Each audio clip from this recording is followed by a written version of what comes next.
انت حجاره مني. حلو، كلك انت حجاره مني.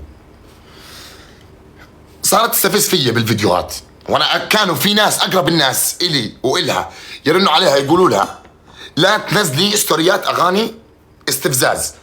الفيديو هذا جايب عندها 500 ألف لايك وهي مسكر الكومنتات. بعثت لها بالوقت ثاني يوم، ما كنت منتبه، بعثوا لي المتابعين، بعثت لها بالوقت قلت لها الفيديو نزلتيه بالوقت الحالي غلط. قالت لي مش عليك. قلت لها ماشي، انا بدي افهم انه مش علي، بس في متابعين ما بفهموا انه مش على ميكس. مليون بالمية على ميكس.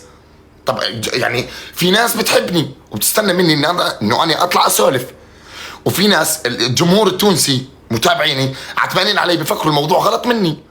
انا حلفت لك على كتاب الله انه الطلاق ما بدر مني، وها برجع بحلف لك عليه. اقسم بالله العظيم، اقسم بالله العظيم، اقسم بالله الطلاق ما طلع مني، والله ما طلع مني. شو بدك اكثر من اقسم بالله؟ انا حلف لك على القران. ضل فيها ما ضل فيها. طلقت. لما طلقت ايه الحمل كله رمى علي. طب ما كان في اتفاقيه بيني وبينك بحب ورضا، كان في اتفاقيه بحب ورضا، ما كان في مشاكل بيني وبينك.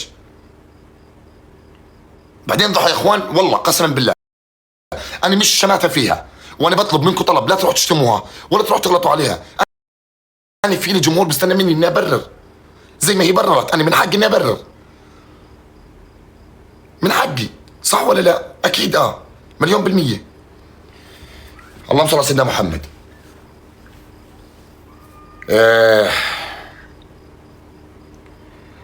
قلت لك سبب المشكلة، تستنى مني اني اقول لك شو سبب المشكلة، لانه انا مستحي اقعد اسرد المشكلة، لانه مش هذيك المشكلة الكبيرة اللي صارت. يا الله، مش المشكلة الكبيرة اللي صارت.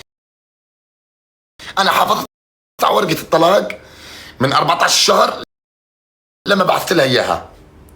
ضليت داير بالي على ورقة الطلاق وداير بالي على حالي.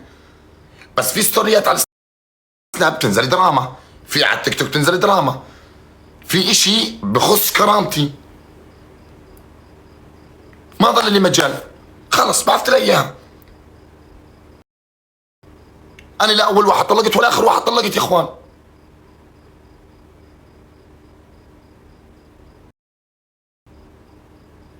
وبالنسبه للناس اللي بتيجي تقول لي انت استغلتها انت هاي الناس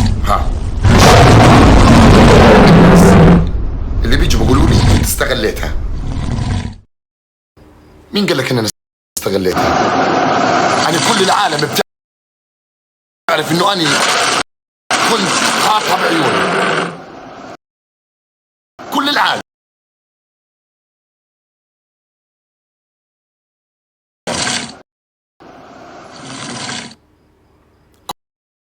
كل الدنيا بتعرف، كل الدول العربية.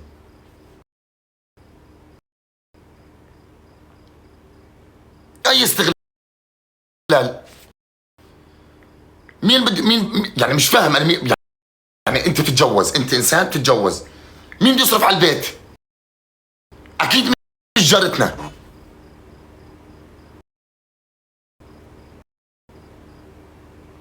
فحبيبي انت لما تيجي بدك تغلط علي، اول اشي اسمع من الطرفين. سمعت من الطرف الاول، استنى الطرف الثاني لما يطلع ويسولفك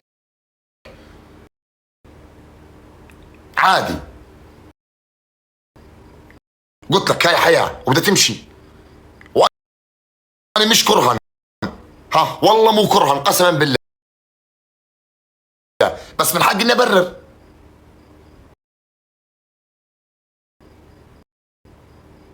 علق البث.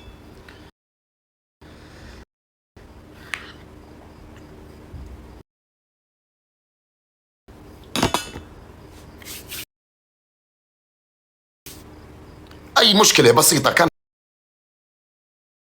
تصير بالدار يعني اسمع